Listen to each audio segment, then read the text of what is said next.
This is Tax Pro Nation, the home of independent tax professionals. Find community, maximize your earnings, and live life on your own terms. I'm your host, Jeff Dolan, Vice President of Pronto Tax School. And I'm your co-host, Andy Fry, founder and CEO of Pronto Tax School. As a tax professional, you take pride in giving the best service you can to every client you serve. Too often, your good work goes unnoticed. Too often, your story goes untold. No more. Unnoticed and Untold ends now. Welcome to Season 2, the Season of Story, where it's all about recognizing and appreciating you, the hardworking tax professionals that inhabit the mysterious land known as Tax Pro Nation. In this episode, we're going to be talking with John Piekarski. He is a world traveler who has squeezed every ounce of life out of his adventures. He is a tax pro who has worked out of the same office for 33 years. And he actually grew up and grew with all of his clients' businesses. And we are super excited to share this conversation with you. Let's jump in.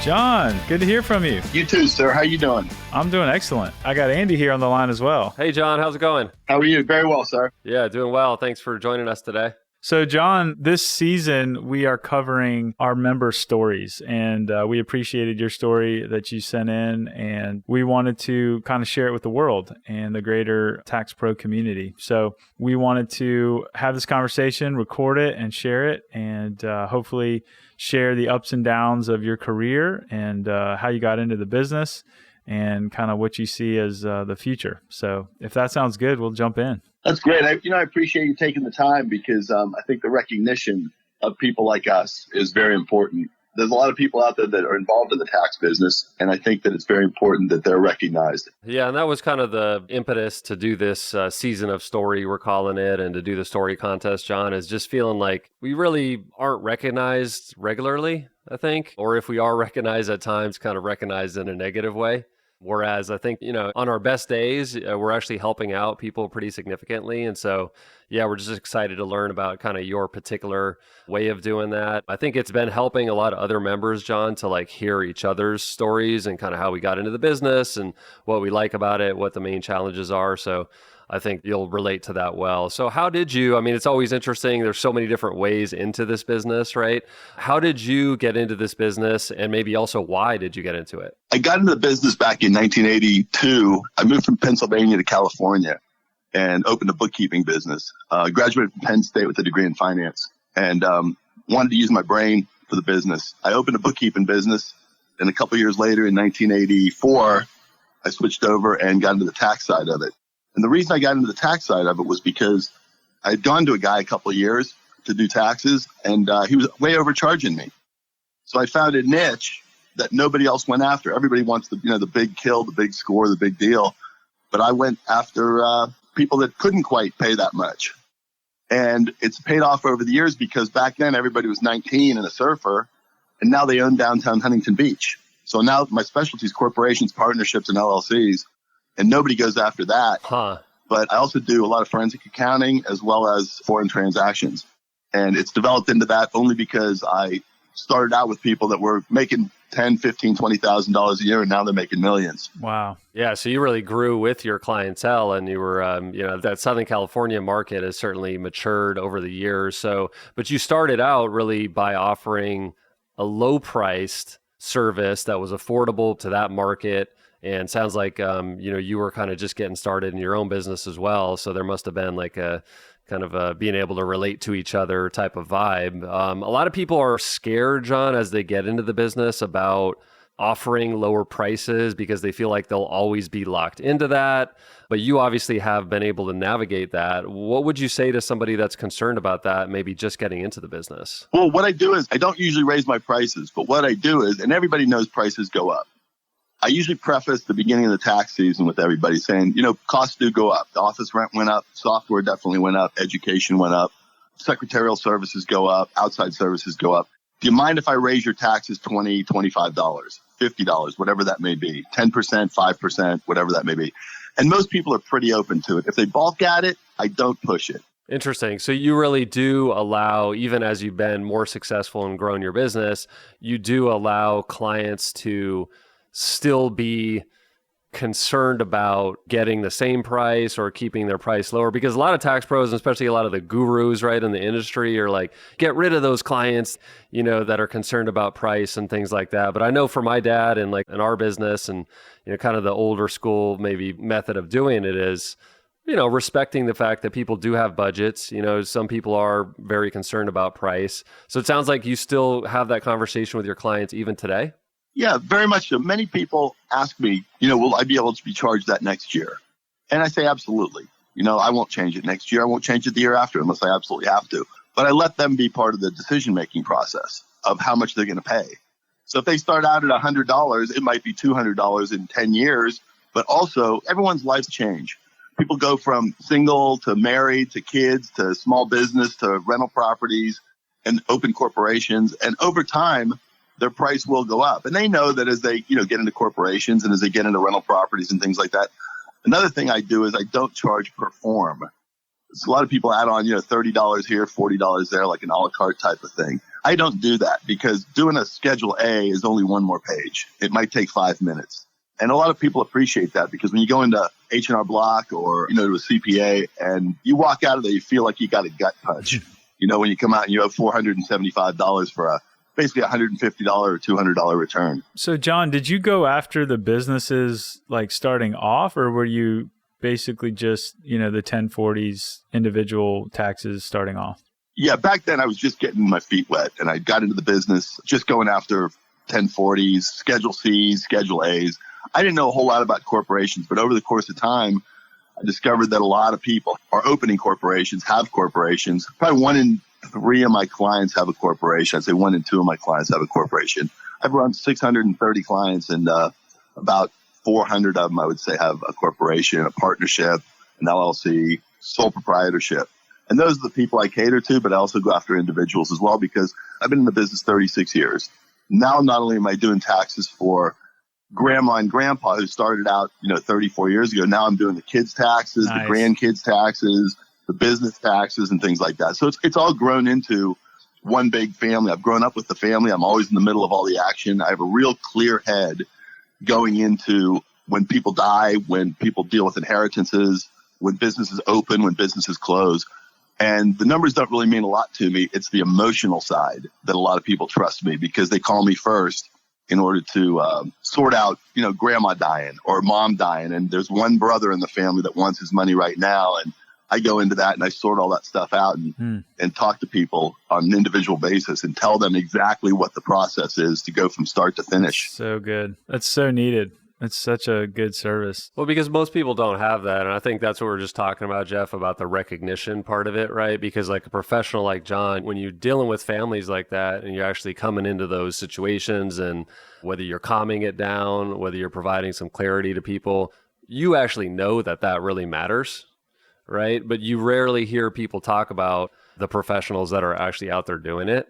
I'm thinking back to the kind of the surfer days of like Huntington Beach, right? And then the fact now that it is such like a wealthy area.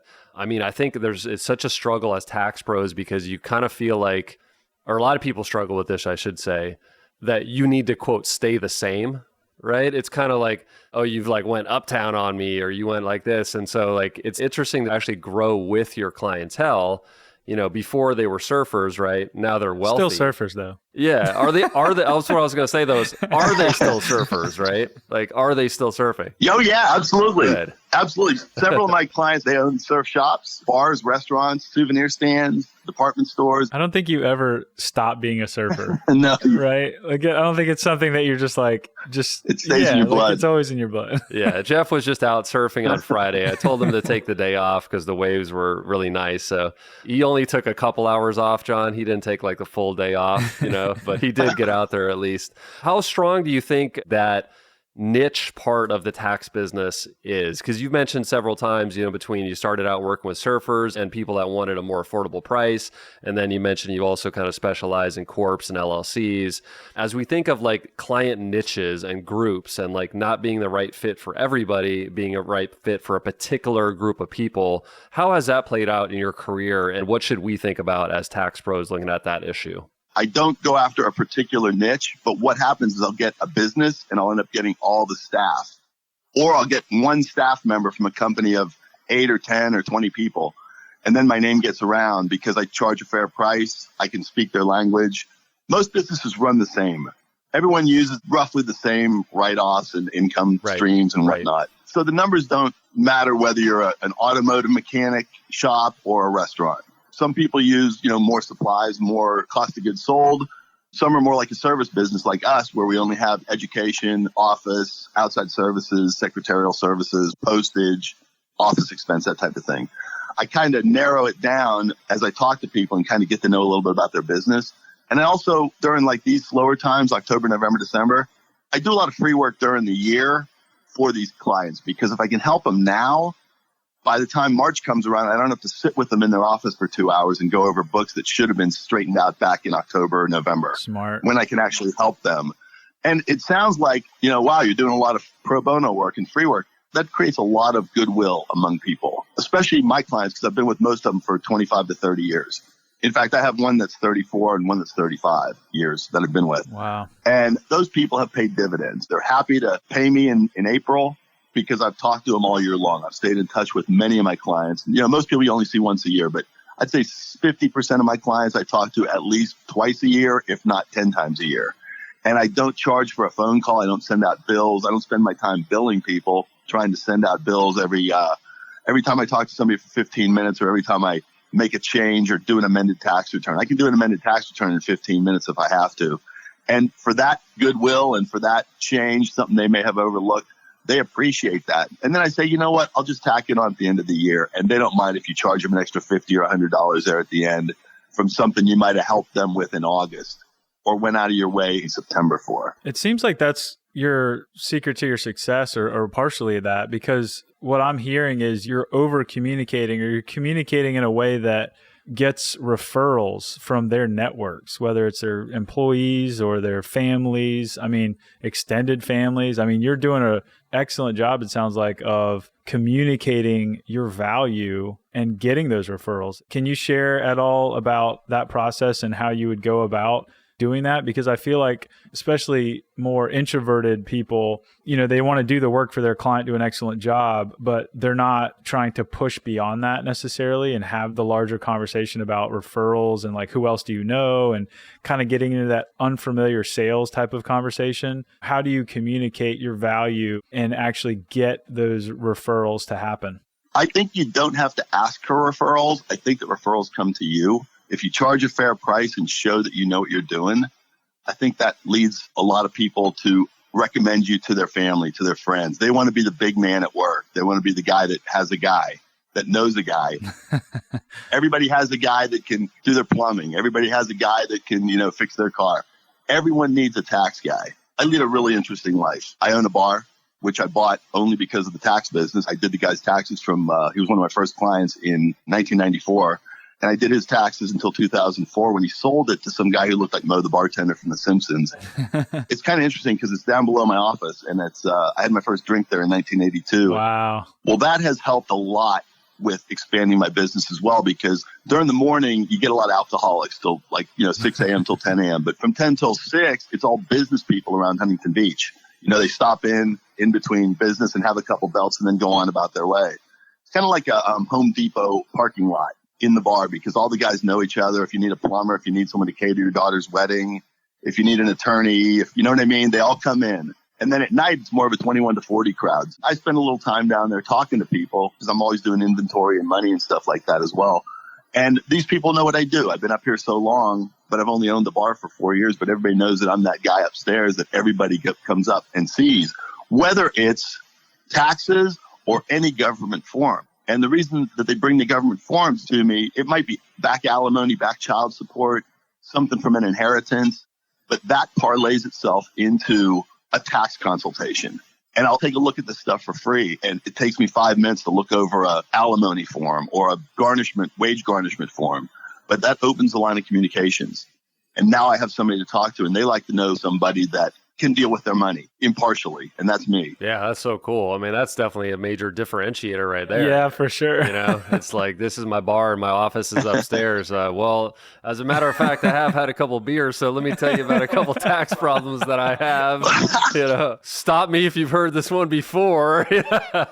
Yeah, that's a great source of business. Well, they open up to you. Yeah, absolutely. It's on their mind. Very much so, especially around tax season. I mean, during the year, I've already opened up the lines of communications because these folks, they have back alimony, back child support problems. They have business problems and things like that. They all know what I do, and they're constantly asking me questions, which is good. I mean, I go downstairs to work for an hour, and 3 hours later, I'm still talking about taxes and, grandma dying. And I kind of get involved in people's lives. I'm that guy people come to and can trust my abilities because I've been up here so long. I'm not just a fly-by-night guy that, has been here for a year or two and, moved down the street. And next thing you know, I'm selling travel and taxes and Christmas landscaping trees. And, notary and Christmas trees. And, my sister cuts hair and none of that. That's not me. That's not me. It's specifically one thing. But there's a lot of people out there that don't realize that they don't understand the government side of it. The government forms don't come with pictures, and I'm able to interpret that. And that creates a lot of positive energy with people coming back to me. Even though I might not do their taxes, I'll still go over their stuff. That's amazing. But if I can do their taxes, then I can charge at that point.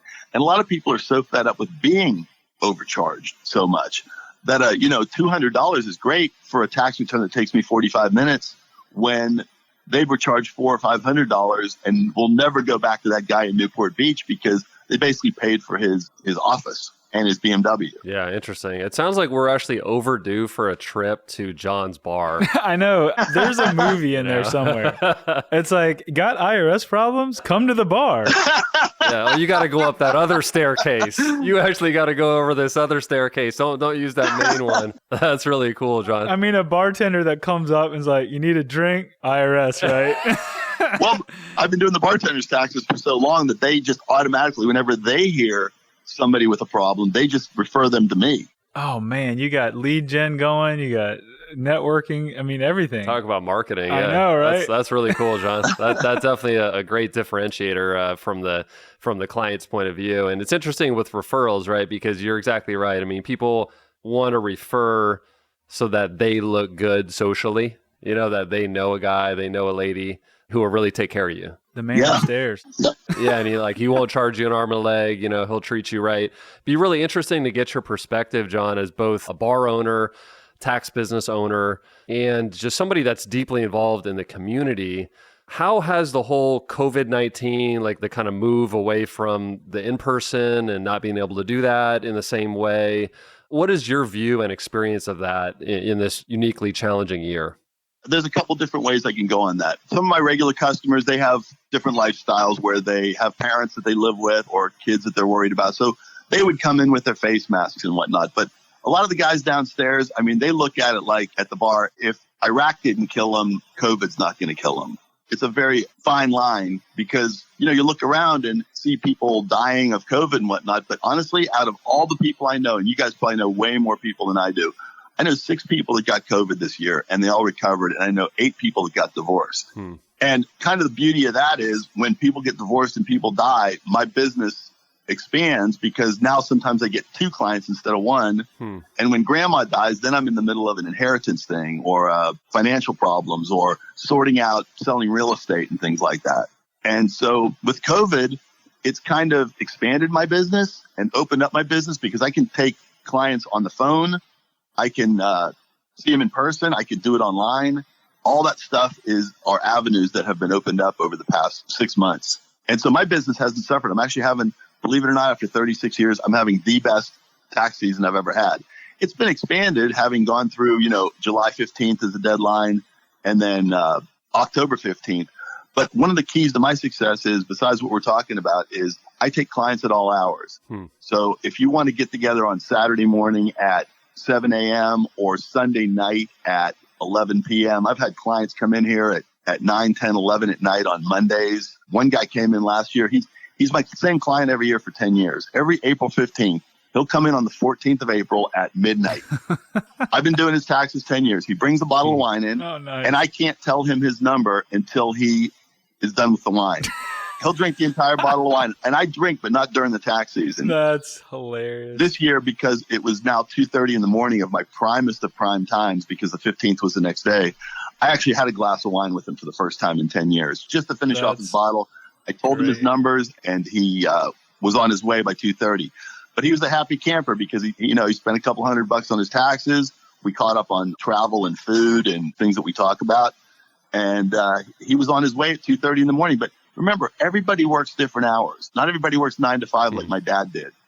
I got cops, I got firemen, I got business owners, I got people that get off, bartenders that get off at 11 p.m. and they're like, well, when can we get together? How about 11:30 on Saturday night? And I'm fine with that, because what I do is then I clump all my clients in at those times. So I'll work maybe noon to midnight, 6 a.m. till 6 p.m.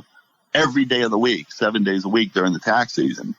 And I think a lot of people appreciate that too, because if I wanted to find an accountant, I would have to find somebody that was working 9 to 5 Monday to Friday, and maybe on a Saturday morning for a couple hours, and maybe on a Sunday if it was the 10th of April. Yeah. But I've expanded my business to suit everybody else's. I go after the niche market. I go after the people that a lot of people would never even bother. Yeah, it's kind of a contrarian approach in several ways, really, over the very much so. Yeah, I like it. It's like it's against the grain. So are you still also doing accounting and bookkeeping, John, or is that something that you left back in the 80s? No, remember, everybody's got a guy. So I don't do any bookkeeping, but I've got a girl that we've been working together for 15 years. And the beauty of her is she sends me tax business. I send her bookkeeping business. Cool. She's way more equipped for payroll and profit and loss and balance sheets and stuff like that. I am not. And so we kind of work off each other. And the beauty of working with her now 15 years is she knows exactly how I want the paperwork in January. And so when she sends me over the P&Ls for these clients, she has everything already lined up in a way that I can interpret and then fly through the tax return. Nice. Yeah, that's definitely key. And I was going to actually ask about that in terms of the way that you're doing your business and the way that you're growing your business. Somebody that's listening to this, right, we might conclude, that's great for John, but that sounds like a lot of work. That sounds like a lot of work. It sounds like a lot of commitment. He obviously has a passion for doing this kind of work. How does the team part of your operation, whether it's a lady that you're working with for the bookkeeping, you mentioned secretarial as well, what type of teamwork do you have, or other teammates do you use in your business, John? Well, we all work independently. We would all be equivalent to 1099 employees. Okay. Nobody works for anybody else, but we all work independently. We pitch work over to each other. Some things my other friends can't handle, like corporations. As soon as they hear the word corporation, they turn it over to me. Gotcha. If I have a difficult question, I do research with them. If the bookkeeper has problems, we all kind of get together and look over the problems and sort it out. Because we all have degrees. Everyone has a degree, whether it's finance, econ, accounting, marketing. So we all work together to solve the problems. And that takes a lot of pressure off each individual. The beauty of it is we all work our own hours. We all come in at different times, but we all seem to meet in the middle at some point. And we can always contact each other via phone, via text, via computer, and ask questions and try to figure out a solution to someone. Because every year somebody stumps you. I'm working on a generational skipping trust right now. And I do a lot of foreign transactions where money's going between like Paris and Beirut, Lebanon, or Berlin, Germany, and New York City. Because of my clients, I travel a lot. And a lot of my clients appreciate that because I've seen a lot more of their country than they have. Okay. Wow. And so I've been interpreting a lot of foreign tax law, and I'm able to advise on that as well. Oh, wow. That's amazing. And so that team that you've built up, I think that probably sounds like a lot of tax pros that are aggressively growing our business, right? Or we're maybe don't want to take on employees per se, but you also don't want to be alone, right? So it sounds like what John's done is kind of like be able to balance that out. And so I'm sure that teamwork dynamic probably didn't come about by accident. Maybe like you had employees at some point and you decided this was a better route for you. How would somebody that's looking to kind of follow in your footsteps, like not have a lot of fixed costs from employees, have people be, more on a self-employed basis, but still have a teammate to bounce ideas off of and do all the things you just talked about? How did that come about for you? And how do you think other tax pros can start to build that kind of network? That's a good question. A lot of my clients are my friends. I would find out what they do. I found a bookkeeper 15 years ago and I said, hey, do you mind if I pitch you some business? And if you have any clients, I'll talk to your clients for free for an hour if that's what it takes. My other partners, they've all worked independently. They work in the building. They work down the hall. They're not in my office. Okay. And we just got to know each other because we were working the odd hours in April of, 1999 and 2004. And we'd see each other in the hallways. And all of a sudden we just kind of developed a loose web of information. And these are other tax pros, John, or would this be like attorneys and loan officers or both? All the above. Okay. All professions, attorneys, bookkeepers, accountants, payroll people, insurance people. And so I've gotten to develop this niche, this web of friends that are as well as clients that have been able to advise me.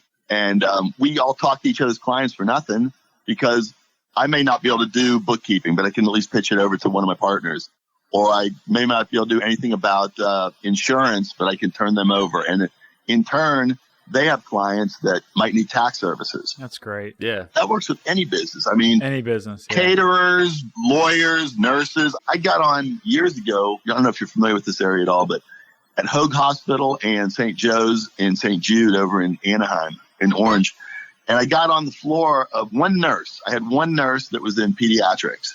Just a friend of a friend. I did her taxes. Well, all of a sudden, she started talking, and next thing you know, I had a half dozen people off that floor. Wow. See, all through the 90s, going back, all through the 90s, I had no idea why my business was exploding as much as it was. It went from, 1 to 10 to 20 to 50 clients to 100 to 200 to 400 overnight. And then I started to look at people's W-2s and where they worked and who they knew. And all of a sudden, I realized that once I was in a restaurant or once I was in a department store, everybody started talking about John, and they wanted to come see me. And the nurses, I got a whole floor of pediatric nurses coming in. I got labor and delivery nurses coming in. I got policemen coming in, firemen. All it takes is one from one discipline. Huntington Beach Police, they have 200 people that work for them.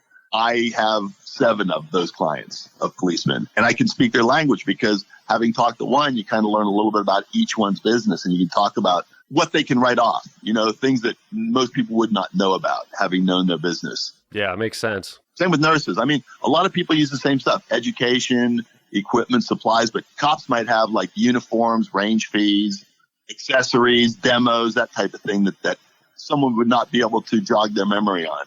John, what's your thought on with COVID, and you mentioned moving to the internet and decentralized kind of business where you're not having to do business just in your city or location.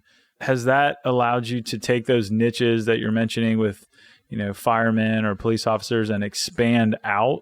Or is it still pretty much focused in just your area? No, absolutely not. No, I've been here for 36 years. People move on. I do people's taxes all over the country. Maryland, PA, Michigan, Arizona, many in Arizona, Utah, Washington, around the country, around the world. I can do taxes anywhere in the country, which is a real help because people, they either fly in and spend a couple hours with me and then spend the rest of the week with their family, or they send it to me over the internet. People send you envelopes of receipts and things like that. And because I've maintained the relationships with them over time and I charge a reasonable price and I can offer some advice as they get up in age or start a business, that they send me their stuff from all over the country. I would say 1/3 of my clients are out of state. And so with COVID, it was just a natural move for anybody locally. People drive for miles to come see me. I'm humbled to this day. I'm still humbled that people will pay me for what I know and not what I do with my hands. I'm just absolutely humbled that people will come and talk to me and give me their business and entrust me with, hundreds and thousands, if not millions of dollars of their business, and as well as my advice, because I'm humbled. Yeah, it is humbling. I totally agree with that. I mean, that's actually how I feel about it as well. I think stepping back from the grind part of it, especially in kind of a tough year, it seems like every tax season is always tough, but obviously this year presented some unique challenges. But stepping back from that and focusing on being grateful for the actual relationships that you have, which are, you had to work hard for them, but it's also the clients are actually giving you a gift by giving you their trust, and just being grateful and honored really by doing that. I totally agree. And I think that's like, what's standing out from this conversation with you, John, which I hope, and I know actually that anybody listening to this is going to sense this, is like the enthusiasm, right, of what John's talking about and the energy that he puts into it. And I see with taxes, right, John, is like people are already kind of bummed out a lot of times when they are dealing with it, right? And so like low energy or no sense of humor or, you know, like different things that are kind of endemic to our profession, like the people that are doing best, I find like have this grateful spirit and have this like energy and enthusiasm that's kind of standing out from being able to talk to you. How do you think that part of it, I mean, that must be kind of a decision on your part to be that way. How do you think that helps you in your business? It does. I have a lot of knowledge. I travel a lot. I know a lot about wine and food. I know a lot about sports. I have a knack of finding an in with just about everybody. If I talk to you guys long enough, we would probably share some type of interest. I just got back from my 150th country. I've been to all 7 continents, all 50 states. Wow. And so I've seen Mexico more than people from Mexico. I've seen Guatemala more than people from Guatemala. That's awesome. In the last 3 years, I shot an RPG and threw a live hand grenade in Cambodia. I drove a tank in the Ukraine during the war. I shook the Prime Minister of Lithuania's hand and the Prime Minister of Japan's hand. Wow. And I just rode home for 6 days on the Carl Vinson, the aircraft carrier that Osama bin Laden was on from Pearl Harbor to San Diego. And believe it or not, having spent 6 days on the boat, some of those sailors, I got some of their business. Even though because, you know, they ask what you do. And I found a niche with them. And those guys contact me when they're in San Diego or Bremerton, Washington or Norfolk, Virginia, and they send me their paperwork over. And so in that respect, it's offered a lot of continuity with people. You know, people remember, hey, when you were on the ship 2 years ago, when I met you over in France or in Lebanon or in Jordan at Petra, I get people's taxes from there because, you know, people come back to the United States, you know, that you meet overseas and they need somebody as well. Yeah. John, I could just sense people listening saying, there's no way John has a family. He's living too good, you mean? He's living too free. He's too free, man. This is two married guys. We're sitting over here. Your mind's really running right now, or what, Joe? That's funny. My wife and I have been married 20 years. She's been to 80 countries. She's a nurse. Good for you. Man. That's awesome. My youngest boy's 16. He's been to 32 countries in 21 states. He plays junior hockey for the Boston Bruins in Connecticut. No way. And the other one plays he's 18 years old. He plays juniors for the Ducks here in Anaheim, and he goes to college and has a job. And he's been to 28 countries in 21 states. That's cool. So we raised a family together, my wife and I. She's wonderful. She's very supportive, never complains about the hours that I work. Because honestly, during tax season, the very first year we met in October of 94. And I told her, I said, I lost every single girlfriend during tax season. I said, they all kind of, you know, they'll say they'll stay with you. But by March, they're like, if we're not going to go skiing, we're not going to be together. And it's like, well, fine. It's either my job or you. So she kind of hemmed and hawed in March, but she stuck with me through April 15th. And I told her, I said, I'll take you anywhere in the world you want to go. She goes, I want to go skiing. Now, remember, it was April. We flew over to Switzerland and went skiing in the Swiss Alps. Nice. And then we were over in the Swiss Alps for 2 weeks. And she goes, I really want to have a cocktail with an umbrella in it. So we flew over to Maui 2 weeks later and spent a week over in Maui with umbrellas. And she goes, this is really cool. You think? This could be your life if you want to stay with me. And she did. And 20 years later, we're still married. And we use airplanes as buses trying to get around the world. That's so cool. See, I told you there's such thing as a renaissance man in 2020. There is. That's legit. But see, then the next question people are saying is, okay, this guy's obviously super talented, knows what he's doing, experienced, he can land clients on demand, but he's charging these low prices and he doesn't have any employees. How is he making all this money to do all this world travel? And because it's unconventional. I mean, isn't that kind of like what people love about our business, right? Yeah. I mean, I still do youth hostels. I still, fly for, $600 round trip to Cambodia or Thailand or Uruguay or South Africa. I eat off the street when I'm on vacation. So I don't stay in the Marriott. I don't stay in the Hyatt. Most of my countries, I've done 150 countries, and I've done them all for under $1,000 a country, including airfare, hotel, food, and transportation. Wow. So you're not driving Lambos? No, sir. By no means. No. I mean, I've been in Dubai 3 times, and the one time I went dune bashing with a Land Rover with 14 other people. We rode over the sand dunes for an hour and then had lunch in a Bedouin camp. That's cool. And that cost like $85. It wasn't really unreasonable. But yeah, I charge low prices. But remember, I also can work into people that I can charge $300 to $500 to $600 a tax return. And I do over 600 tax returns a year. And people are all over the spectrum. And then I can also charge during the year if I do some work for them on top of that. You know, some people feel bad when they take advice for free, so they'll pay you as well. But honestly, the travel side of it, I taught my kids since they were young. This is the way you can do it. You can be an American and go over and go to Paris and fly first class for $2,500 and do Paris for $500 a day. Or you can do it my way, where it's $300 or $400 round trip. You stay in a youth hostel right next to the Eiffel Tower. And, you know, you do your transportation on public buses and hitchhiking and things like that. Yeah. So it's very unconventional, that side of me. And that helps a lot with clients because they love to hear the stories. I mean, I just told you what I did in the last 3 years.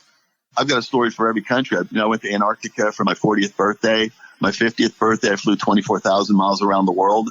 Because everybody says they've flown around the world. Well, I actually flew 24,000 miles around the world. But this is 8 years ago. I flew for $1,450 for airplane tickets all the way around the world. China, India, Dubai, Moscow, and back home. I just flew back when I was 55. So 5 years later, I flew backwards around the world through Egypt, Uzbekistan, Mongolia, and back through Korea for $1,250. And then on the ground, it was only, maybe $50 a day between food and hotel and transportation and things like that. Unless there's something specific to the region, like dune bashing or driving a tank in the Ukraine or shooting an RPG and throwing a hand grenade in Cambodia.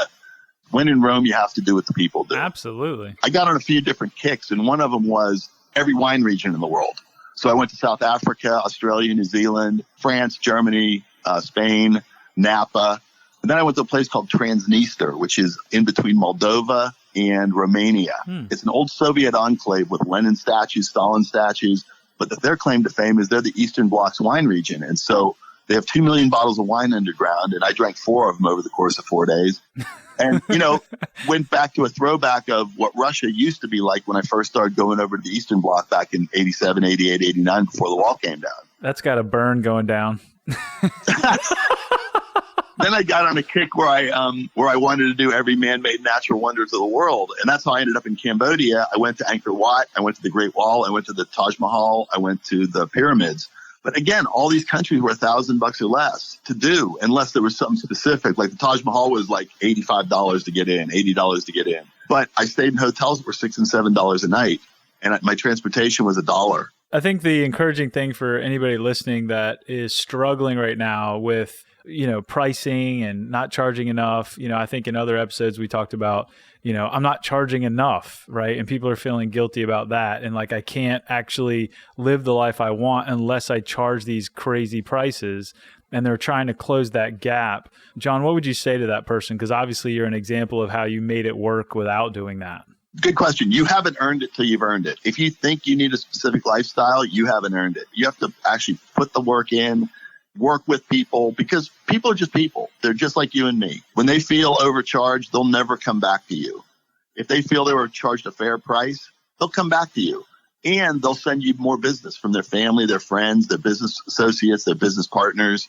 And then next thing you know, you kind of work your way into the corporation and whatnot. But that's way down the road. If you look at it short term, like I need to make $50,000 this year.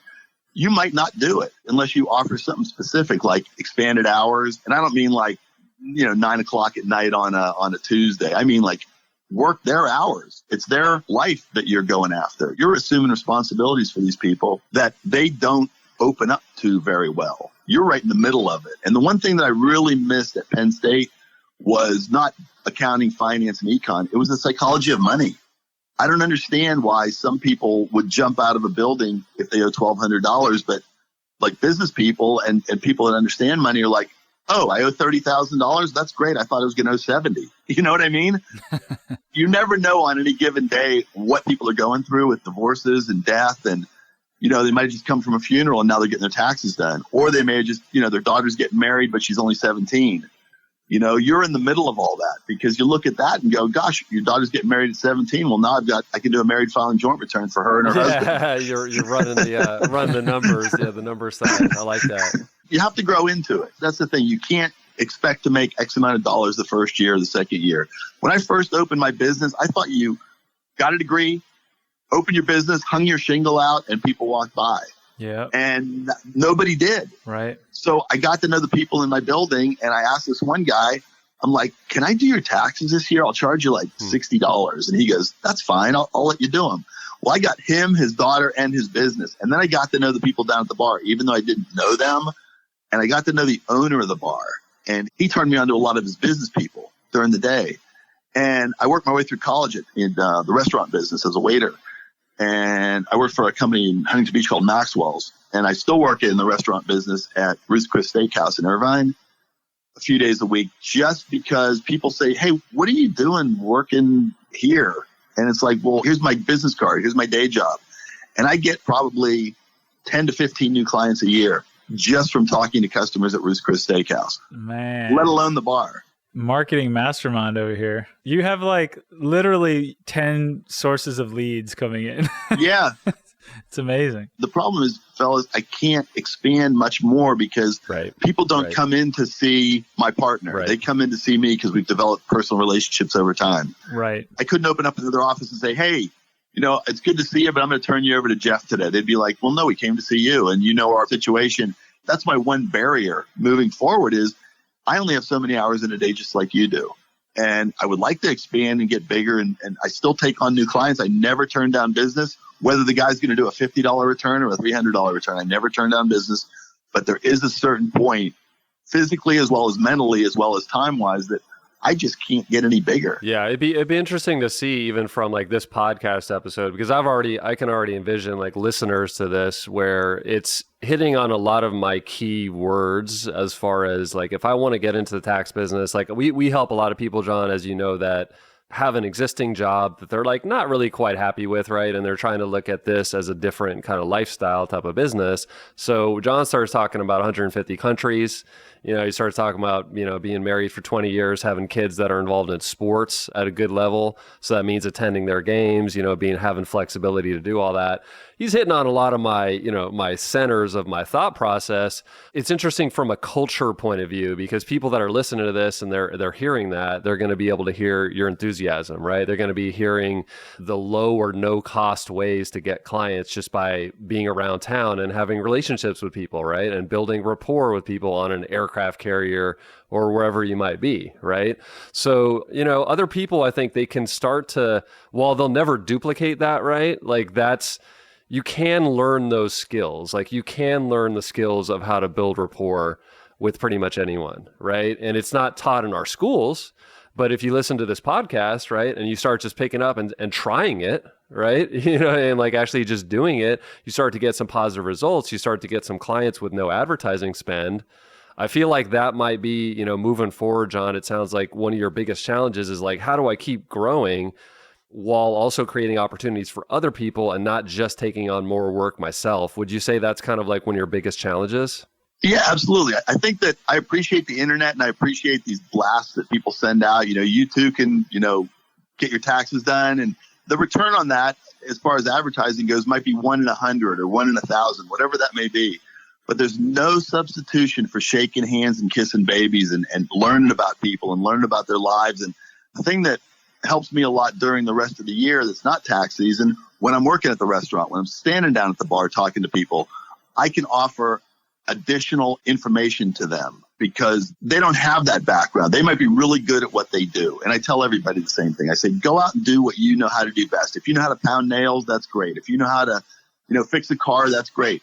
Let me handle the business side of it. Let me handle the numbers side of it. If you need a bookkeeper, if you need someone to do your P&Ls, I got those people. If you need somebody to cater your daughter's wedding or get you out of jail, I've got those people in my web because those were all my clients for all these years. Yeah, that's so cool. And I think that is something that people can emulate.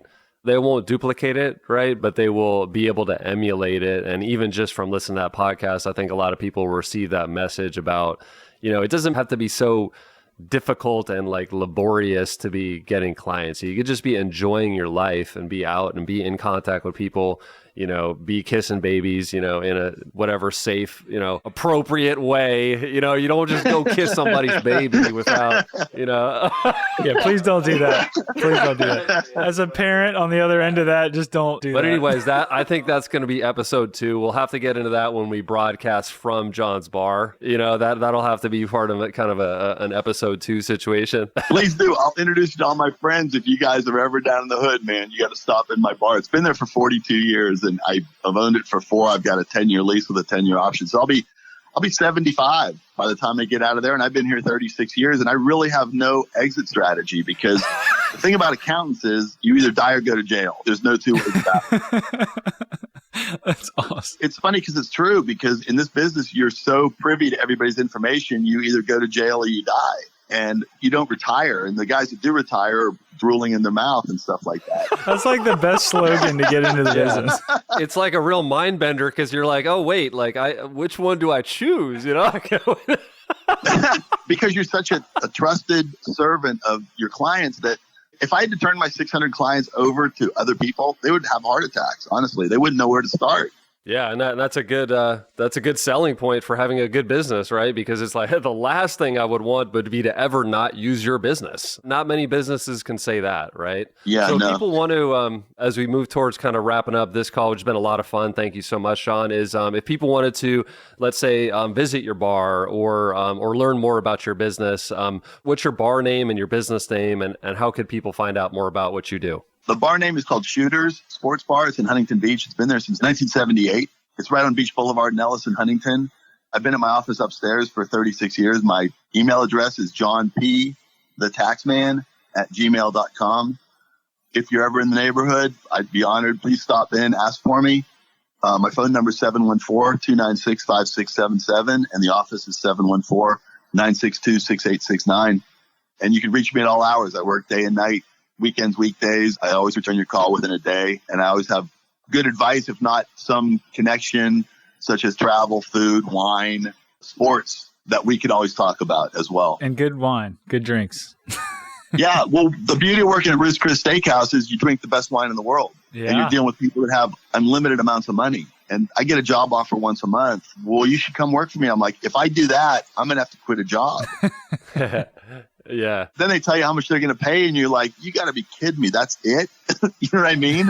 It's like, come on, dude, you got to offer better than that, but I wouldn't want to sit in an office selling oil field materials. You know what I mean? That's not the style. Yeah. You've already established how much fun you want to have in life, and no one can take that from you. And anyone can do it. Anyone can do it. And people say, well, why did you choose this profession? Well, unfortunately, numbers come really easy to me.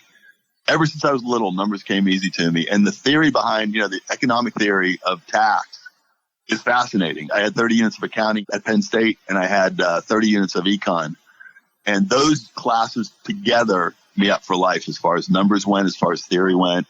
And the information that I impart to my clients is all the stuff that goes back to my college days. And what I've learned and be able to boil it down from theory to like everyday stuff for people, that really helps, because a lot of people don't speak accounting. A lot of people don't speak economics, but I try to boil it down to the least common denominator. And that's kind of fun to be able to impart my knowledge on a real world basis, because every business runs pretty much the same. And I think I can offer a lot of different perspectives because of my experience and my experiences. Absolutely. Well, John, this has been so much fun to hear your story and just hear how you are showing up in the world and your positive attitude and just your spirit. It's infectious. So hopefully you inspired a lot of our listeners to get out there and talk to people and look at them first, kind of measure the situation appropriately, use, social cues and different things like that.